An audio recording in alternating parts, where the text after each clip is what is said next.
Chairman Jim Jordan refers John Brennan to the DOJ for criminal prosecution. That's right. So a letter went out from the chairman of the Judiciary Committee, Jim Jordan, referring the former CIA director under President Obama, John Brennan, for criminal prosecution. It's addressed to Attorney General Pam Bondi, and it starts off with about referring significant evidence that former Director of Central Intelligence, John Brennan, knowingly made false statements during his transcribed interview before the committee on the judiciary on May 11th, 2023.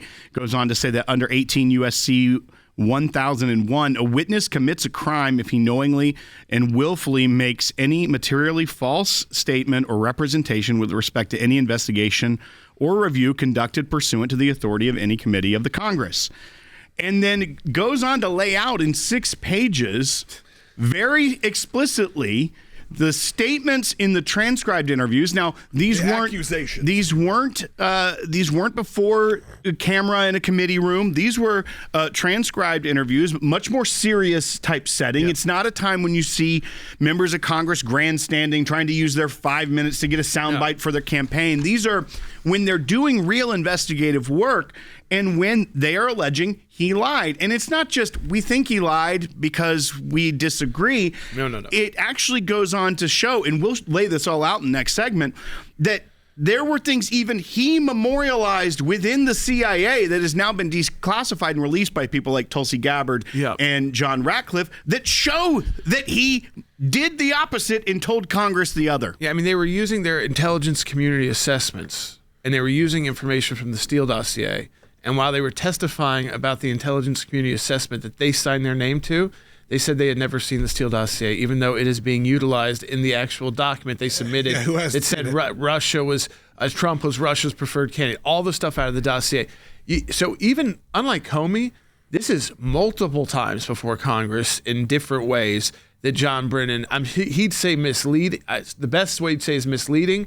I think it's absolute lying because he's the CIA director. He knows everything. John Brennan, who repeatedly over the course of years told Congress that the CIA was opposed to including the Steele dossier. They didn't use the Steele dossier. They didn't like the Steele dossier. That, according to the internal documentation at the CIA, was demonstrably false. So what the director was telling the Judiciary Committee as they're conducting oversight is opposite of the truth. That's lying before Congress. It is misrepresenting the facts, and that is a crime under 18 U.S.C. Section 1001. And Jordan, when you look at this, there's things like this where John Brennan told Chairman Jordan himself in this interview in 2023, when Chairman Jordan asked, who'd you learn about the Steele dossier from? He says, I learned about it from the FBI. But then he was the one in this answer, not just saying I learned about it from the FBI, let's move on, said the CIA was very much opposed to having any reference or inclusion of the Steele dossier in the intelligence community assessment. That is that 2017 document that President Obama ordered at the end of his term. Right before Donald Trump came into office. After President Trump was elected. Right. This is what kickstarted all the investigations and eventually the special counsel that ended up turning up nothing, but tried to undermine the presidency of President Trump. We have the memorandums too. And for instance, so Brennan says this to Jordan, but then according to a CIA memo declassified by the Trump administration, when 2 CIA mission center leaders confronted Brennan with, quote, specific flaws in the dossier, trying to do the right thing. As we said, so many of them were. Brennan disregarded their concerns, quote, appearing more swayed by the dossier's general conformity with existing theories than by legitimate tradecraft concerns. And he formalized his position in writing, stating that my bottom line is that I believe that the information warrants inclusion in the report. So he went to Jim Jordan and said the CIA does not believe it should be in the report. Then he tells his CIA colleagues who had questions about whether or not it should be because they found flaws, no, it absolutely should be there. The guy, that's lie number 2. Well, and Jordan, even to bring that up, normally you don't get something when there's this back and forth of whistleblowers raising allegations or telling Congress of things as a course of the investigation. You don't have the principle that memorialized his position. They were fighting, obviously. He actually put it in writing that he was the one that believed it should be included. And we know that even when he was questioned about, this has a lot of flaws, this doesn't meet our standards, this is where that famous line of, yes, but doesn't it ring true? Yeah, it sounds right. So he was going on vibes here because at the end of the day, President Obama had tasked them with rewriting the narrative. You like the CIA ahead going of on it. vibes. And the CIA went on vibes. The director here, maybe not the agents, a lot of them were pushing back, but he overruled their concerns and then memorialized it, but yet lied to Congress because he didn't want to be the one that started the entire thing. I like this call coming in. I want to go ahead and take it. Let's go to Bill in Wyoming, who is watching on ACLJ.org. Bill, go ahead. This evidence about Brennan, where he's writing, it also mentions Comey in that.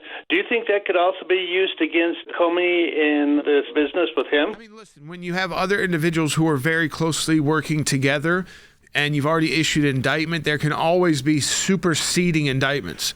That is, that over the course of our investigation, we found this initial criminal, what we believe is the Department of Justice initial criminal conduct, which we've went before the grand jury, got the indictments, and over the course of that investigation have found more illegal activity, so that there is that ability at a certain point, as these are kind of like the two most high-profile names that were very connected within that intelligence law enforcement world, kind of acting as if they were above the law, or in their case, they were the law. Well, and Jordan, I think we should play this for people as well, because back in 2017, now this statement would be outside the statute of limitations, but this was Trey Gowdy questioning Brennan about the Steele dossier's inclusion back during the entire scenario of the Steele dossier and the special counsel's investigation. But he kept the same line. So he was even lying to Congress about this back in 2017. We have audio of that because this one was a public hearing, unlike the ones that are more serious, that are within the statute of limitations. But we should go ahead and play this because it's the same line. He was consistent with his lies that is being alleged here by the Judiciary Committee. Let's go ahead and roll bite one. Did the CIA rely on it? No. Why not?